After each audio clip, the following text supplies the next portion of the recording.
వచ్చింది. బ్యూటిఫుల్ మా అద్దెరిందిరా మావా. ఎలా రాబట్టావు? ఫస్ట్ నువ్వు, తర్వాత నేను.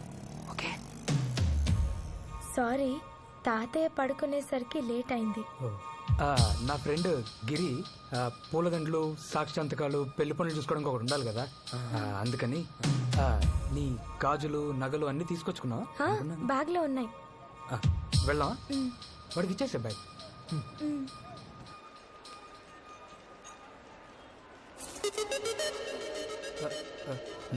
వరలక్ష్మి, నువ్వు వెళ్ళి వాటర్ బాటిల్ తీసుకురా. మేము ముందెళ్ళి ఆ తిరుపతి బస్సులో కూర్చుంటాం. తర్వాత వచ్చి నువ్వు లేడీ సీట్లో కూర్చో. ఎవరన్నా చూస్తే రిస్క్ కదా. సూపర్. ఇదిగోమ్మా. తనకు తప్పే విషయం ఎవరికి తెలియదు కదా. తెలీదురా. కిలో 100 రూపాయలు సార్. తాజా పాలకోవా సార్. వద్దులే పో. పూలు తీసుకోండి సార్. రేపు తిరుపతిలో పెళ్లి పెట్టుకున్నారు, తినండి.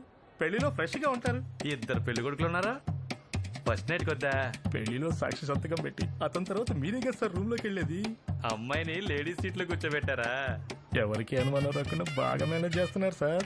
ఓయ్ పోయా. వెళ్ళవయ్యా. కొరామేనో చోరా చేపల కళ్యాణం, ఆటల రొయ్య పీత బొచ్చల ఉల్లాచం. కొరామేనో చోరా చేప, కొరామేనో చోరా చేపల కళ్యాణం. రే, ఎవరికి తెలియదన్నా బస్ స్టాండ్ మొత్తం తెలిసిపోయింది కదరా. నువ్వు వద్దు, నీ బ్యాగ్ వద్దు, తీసుకో. ఇంకెప్పుడన్నా తిరుపతి వెళ్దామని ఫోన్ చేసావో చంపేస్తా. చెల్లెమ్మా నీకు దండం. రే రే రే రే, వీడిని నమ్ముకొని నేను దీపం రావద్దని చెప్పానే. ఫోన్ చేస్తే ఏం తిట్టిద్దో. చెల్లమ్మా వస్తానమ్మా.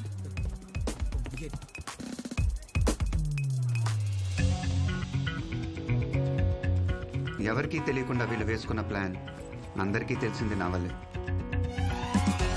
నా పేరు శివ. ఇదే నా ఆఫీస్. మొత్తం 20 ఫ్లోర్స్, 840 స్టాఫ్. ర్యాంక్ వైజ్ ఒక్కొక్క ఫ్లోర్లో వర్క్ చేస్తున్నారు. ఇందులో గ్రౌండ్ ఫ్లోర్ తర్వాత -3 వరకు ఉన్నాయి. ఇక్కడ మొత్తం 37 మంది వర్క్ చేస్తున్నారు. అందులో నేను ఒకని. నా పని call topping. Just call topping మాత్రమే మీ పని. అసలు మనం సామాన్య ప్రజల కాల్స్ ని అలా టాప్ చేయొచ్చా? అది లీగలా? ఖచ్చితంగా illegal. Now you must be wondering why the government is doing this. దేశ భద్రత కోసం, ప్రజల ప్రశాంతత కోసం మనం పబ్లిక్ యాక్టివిటీస్ ని మానిటర్ చేస్తున్నాం.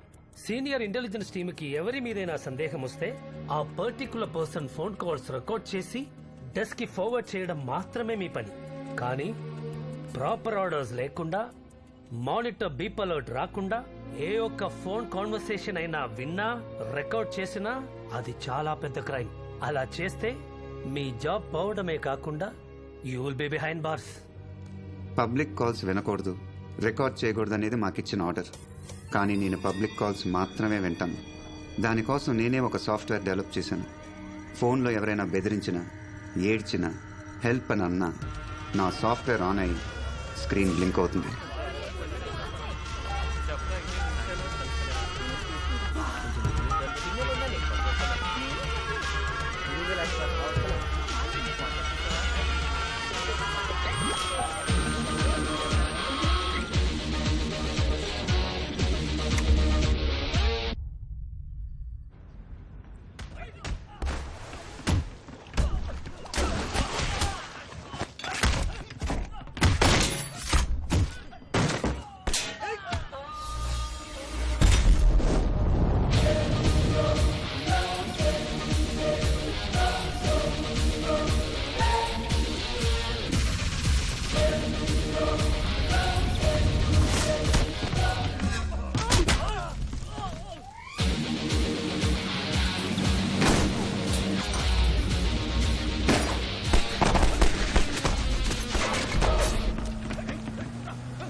అలాగే రౌండప్ చేయండి. ఎవరికి తెలియకుండా వారం రోజులుగా ప్లాన్ చేస్తున్నాం. నడి సముద్రంలోకి ఎలా వచ్చాడు? ఎవడ్రా వాడు? I've already seen your resume, Shiva, and I'm surprised. Gun shoot లో నేషనల్ లెవెల్ విన్నా. మీరే 2 కొత్త సాఫ్ట్వేర్స్ డెవలప్ చేశారు. స్పోర్ట్స్ యాక్టివిటీస్, ఐక్యూ, ఈక్యూ అన్నిట్లో మీరు ఓవర్ క్వాలిఫైడ్. మరి ఈ జాబ్ కి ఎందుకు వచ్చారు? Just 40,000 rupees salary here. మీకున్న క్వాలిఫికేషన్స్ కి నేను చెప్పే 2 సర్టిఫికేషన్స్ చేయండి చాలు. ఇదే ఆఫీస్ లో 3rd ఫ్లోర్ లో మీరు పనిచేయొచ్చు. And you can earn as much as I'm earning. లేదు సార్, నాకు ఈ శాలరీ చాలు. This is just table work Shiva. Life మొత్తం ఈ టేబుల్లోనే ఎండ్ అయిపోతుంది. పర్లేదు సార్, నా జాబ్ సాటిస్ఫాక్షన్ కోసం మాత్రమే ఇక్కడికి వచ్చాను. Okay then. ఈయనకొచ్చిన డౌటే నా ఫ్రెండ్కి మా నాన్నకు కూడా వచ్చింది. మా నాన్న అడిగారు 40,000 జీతానికి ఈ పని చేస్తున్నామని. వేరే వాళ్ళ ఫోన్ కాల్స్ స్టార్ట్గా వింటాం, ఒకళ్ళు టాయిలెట్కి వెళ్తుంటే తొంగి చూడటం లాంటిదని తిట్టారు. పోలీస్ ఏంటి ఇంకా జీతం ఎక్కువ వచ్చేదంట. ఒకరిని హత్య చేశాక అది వాడు చేశాడా లేదా వీడి చేశాడని కనిపెట్టి తీసుకెళ్లి కోర్టులో నుంచోబెట్టి చంపాడని ఒక లాయరు, చంపలేదని ఇంకో లాయరు, దాని తర్వాత జైలు, జైలు తర్వాత బెయిల్. ఒక ప్రాణం పోయాక ఇన్ని పనులు చేసే ఆ పోలీసు ఉద్యోగం నాకొద్దు. కానీ ఈ పనిలో ఒక తప్పు జరగడానికి ముందే నేను దాన్ని ఆపగలను. అది పేపర్లో రానక్కర్లేదు, టీవీలో రానక్కర్లేదు. నేను స్పైడర్ మ్యానో సూపర్ మ్యానో కాదు. ఈ సొసైటీ నేను చేంజ్ ఏం చేయట్లేదు.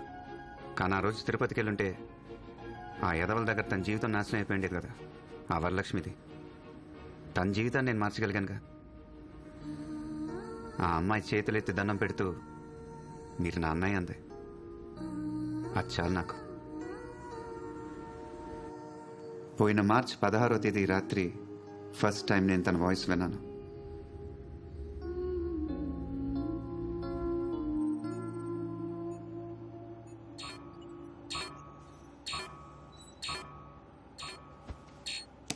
నైట్ 1:30 అవుతుంది. ఈ టైంలో హెల్ప్ ఏంటే? రేపు హ్యూమన్ అనాటమీ సెమినార్కి నోట్స్ ప్రిపేర్ చేసుకుంటున్నాను. ఓకే. సడన్ గా ఒక వీడియో నన్ను చూడు అన్నట్టు బ్లింక్ అయింది. అయితే అంటే క్లిక్ చేసి చూసాను. ఏం వీడియో అది? అదే లాస్ట్ ఇయర్ మన లెసన్ లో వచ్చింది, human reproductive. You saw a porn video. Okay, అయితే ఏంటి ఇప్పుడు? కాదే, ఆ వీడియో చూసిన వెంటనే అలాంటివే 4-5 వీడియోస్ వచ్చాయి. ఓకే, ఏం చేసావు? కంటిన్యూస్ గా అన్ని చూసాను. ఎంతసేపు? Just 4 hours. 4 hours? ఓస్ని ఎంకమ్మా, చాలే వెళ్ళి పడుకో. లేదే, నాకు నిద్ర పట్టట్లేదు. C you know I have 96% నా. I need to get at least 98%. అప్పుడే కదా నేను స్కాలర్షిప్ లో యూఎస్ వెళ్ళగలను. దానికి దీనికి ఏంటే సంబంధం?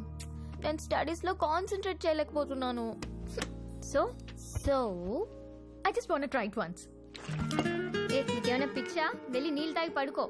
నేను ట్రై చేశాను. ఏం ట్రై చేసావు? నిద్రపోవడానికి ట్రై చేశాను, పట్టట్లేదే. నాకు ఈ లవ్ గివ్ లాంటివి ఇంట్రెస్ట్ లేదు. దానివల్ల స్టడీస్ డిస్టర్బ్ అవుతాయి. మనకు అవసరమా చెప్పు? అయితే ఇప్పుడు ఏం చేయాలనుకుంటున్నావు? I need a blind date. I need a handsome guy. నేనెవరో, నా నెంబర్ ఏంటో అతనికి తెలియకూడదు. అలాగే తనెవరో, తన నెంబర్ ఏంటో నేను తెలుసుకోను. నాకు నా కాన్సన్ట్రేషన్ తిరిగి రావాలి. నువ్వే హెల్ప్ చెయ్యాలి. చిచి, సిగ్గులేదే నీకు? ఏ, నువ్వు మరీ ఇంతలా రియాక్ట్ అవ్వకు. నీ గురించి నాకు తెలుసు. ఆలోచన మానేసి వెళ్ళి పడుకో. మెంటల్. నాకు చెప్పినట్టు వేరే ఎవరితో చెప్పకు.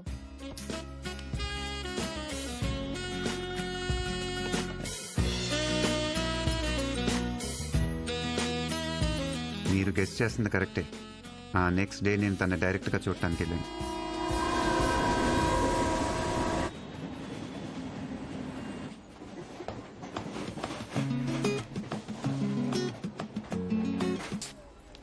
Hello, excuse me. ఎందుకు నన్ను ఫాలో అవుతున్నావు? నేనా? 28 days గా చూస్తున్నా. ఫస్ట్ డే రేమండ్ షర్ట్ వేసుకుని అక్కడ నుంచున్నావు.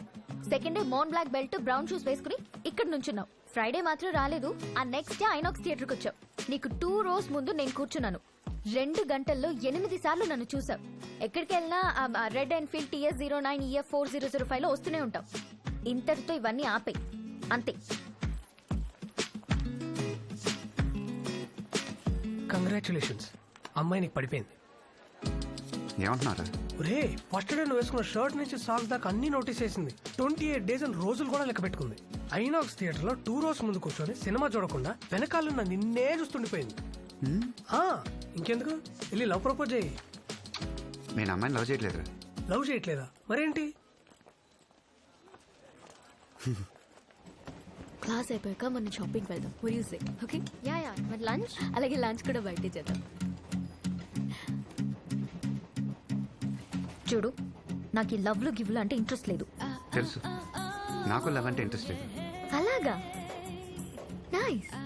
అయితే ఓకే. అవును, నాకు లవ్ అంటే ఇంట్రెస్ట్ లేదని నీకెలా తెలుసు? ఎలా అంటే 96% 98 చేస్తేనే యూఎస్లో స్కాలర్షిప్ వస్తుంది. హే, ఇది నీకెలా తెలుసు? అది కనకదుర్గమ్మ కల్లోకి వచ్చి మీకేదో హెల్ప్ కావాలంట, అదేంటో తెలుసుకొని సాల్వ్ చేయమంది. చిచి, అలాంటిదేం లేదు. అయితే అది చీచి. నో నో నో, నా స్టాప్ వచ్చేసింది. నేను 5 o'clockకి సెంట్రల్ లైబ్రరీకి వెళ్తాను. నాతో మాట్లాడాలనుకుంటే అక్కడికి రండి. లైబ్రరీలో ఎలా మాట్లాడుకుంటాం? కిసకిసని మాట్లాడుకుందాం. సరే, కిసకిసని మాట్లాడుకుందాం. నాకు ప్లీజ్. ఎలాంటి ప్రాబ్లమ్స్ లేకుండా నా లైఫ్ హ్యాపీగా వెళ్తుంటే నా జీవితాన్ని మార్చేసిన ఆ కాల్ ఏప్రిల్ 30న విన్నాను.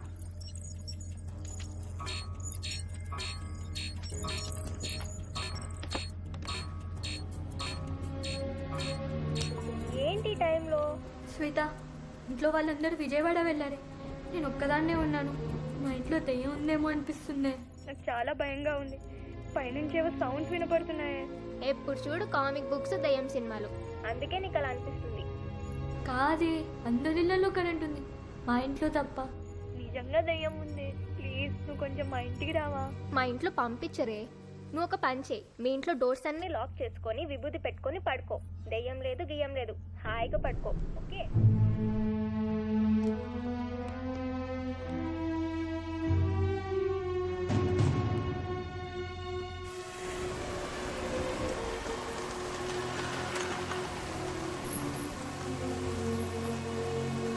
హే శివ, మొన్న 12 టికెట్లో నువ్వు ఒక్కడే మిస్సింగ్ రా. అయినా అంత బిజీయా? కనీసం జాబ్ వస్తే ట్రీట్ కూడా ఇవ్వలేదు. రేణు, ఒక చిన్న హెల్ప్. అనుకున్నా, ఏదైనా పని ఉంటే తప్ప నువ్వు ఫోన్ చేయగా. చెప్పు. ఇప్పుడు నువ్వు ఎక్కడున్నావు? ఇంటికి వెళ్తున్నా. నీ పక్క స్ట్రీట్ 19th Avenueలో ఒక ఇండివిజువల్ బంగ్లా ఉంది, నంబర్ 32. అక్కడ ఒక అమ్మాయి ఒంటరిగా భయపడుతుంది. I think she need some support. సరే సరే వెళ్తాను, కానీ పద్మిని ఆ రోజు ఏం చేసిందో తెలుసా? అవన్నీ తర్వాత మాట్లాడుకుందాం, నువ్వు ఫస్ట్ అక్కడికి వెళ్ళు. ఏమైనా ఎమర్జెన్సీ ఉంటే నాకు ఫోన్ చేయి. Okay, bye. శివ చెప్పాను.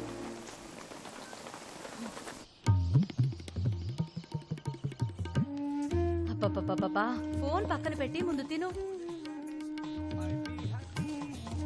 ప్యాంట్ ఐరన్ చేసావా? నేను ఒక్కదాన్ని ఎన్ని పనులను చేయాలి? ఆ పేపర్ చదువుకునే బదులు ఐరన్ చేసుకోవచ్చుగా. ఇదిగోరా, రోజు పెట్టిన బాక్స్ పెట్టినట్టే ఉంటుంది. ఈ రోజైనా మొత్తం తిను. దారుణం జరిగింది. ఇంటర్మీడియట్ చదువుతున్న హేమ అనే స్టూడెంట్, అదే కాలనీలో నివాసం ఉంటున్న రేణు అనే లేడీ కానిస్టేబుల్ ఇద్దరు ఒకే ఇంట్లో హత్యకు గురయ్యారు. గుర్తుపట్టడానికి వీల్లేనంతగా అతి కిరాతకంగా వారి శరీరాలను ముక్కలు ముక్కలుగా నరికారు దుండగులు. ఈ ఘటన స్థానికులను భయభ్రాంతులకు గురిచేసింది. బాధిత బంధువుల ఆర్తనాదాలు. ప్రమాదంలో ఉన్న హేమ బహుశా సహాయం కోసం కేకలు వేయడంతో అదే ఏరియాలో ఉన్న లేడీ కానిస్టేబుల్ రేణు సంఘటనా స్థలానికి వెళ్లి ఉండవచ్చని పోలీసులు అనుమానిస్తున్నారు.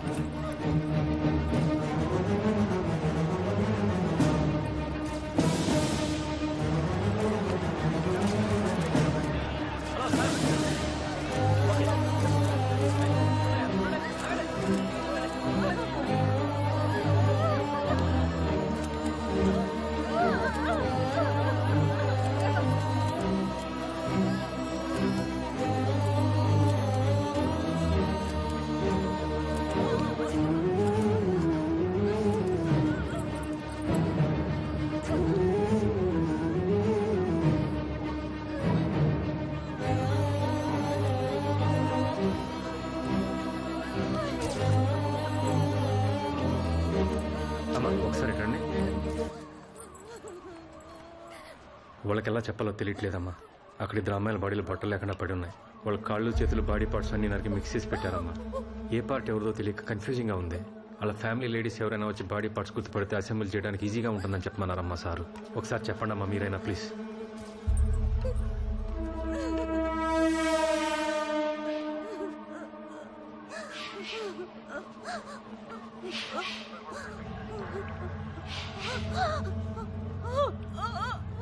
అయ్యో, నిన్ను ఇలా గుండెలకి రైలు పెంచుకుంది. చంపేశారు, నా బిడ్డని చంపేశారు. నా బంగారు తల్లి.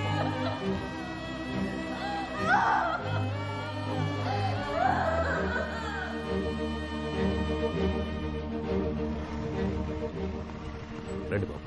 అంకుల్ మీకు తెలుసా శివ జాబ్ రిజైన్ చేశాడు. రిజైన్ చేశాడా? శివ శివ ఏంట్రా ఇది? ఎందుకు రిజైన్ చేశావు? నాకు ఈ ఉద్యోగం చేసే అర్హత లేదు.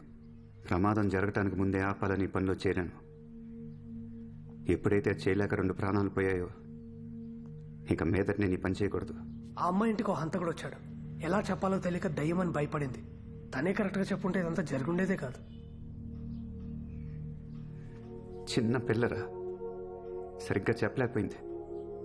కానీ నేను అది అర్థం చేసుకోవాల్సింది. నేనే అక్కడికి వెళ్ళి ఉండాల్సింది. రే ఎంతో మందిని కాపాడావు, ఇది ఒక్కసారికి మిస్ అయింది. ఏం చేస్తాం? పదరా ఆఫీస్కి పోదాం. లేదురా, ఈ లోకంలోనే ఎక్కువ సంతోషాన్ని ఇచ్చేది మనకి పరిచయం లేని వాళ్ళకి సహాయం చేయటం. అప్పుడు వాళ్ళు పొందే సంతోషాన్ని చూడటమే. ఈ పని ప్రతి క్షణం నాకు ఆ సంతోషాన్ని ఇచ్చింది. ఆ 2 ప్రాణాల కోసం ఈ పని శాశ్వతంగా వదిలేయటమే నాకు నేను వేసుకునే శిక్ష. తప్పు జరగడానికి ముందు ఆపాలనిగా నువ్వు ఈ ఉద్యోగంలో జాయిన్ అయ్యావు. ఒకటి అడగనా? ఈ 2 హత్యలు చేసినవాడు ఇంతకుముందు అసలు హత్యలే చేస్తుండడు అనుకుంటున్నావా? లేదా ఇక మీద ఎవరిని చంపడనుకుంటున్నావా? ఈ క్రైమే ముగింపెందుకు అనుకుంటున్నావు? ఇదో పెద్ద క్రైమ్కి ఆరంభమై ఉండొచ్చు కదా. వెళ్ళు, పనికి వెళ్ళు. వాడు చెయ్యబోయే హత్యల్ని ఆపాలనుకుని వెళ్ళి వాణ్ణి పట్టుకో. వెళ్ళు.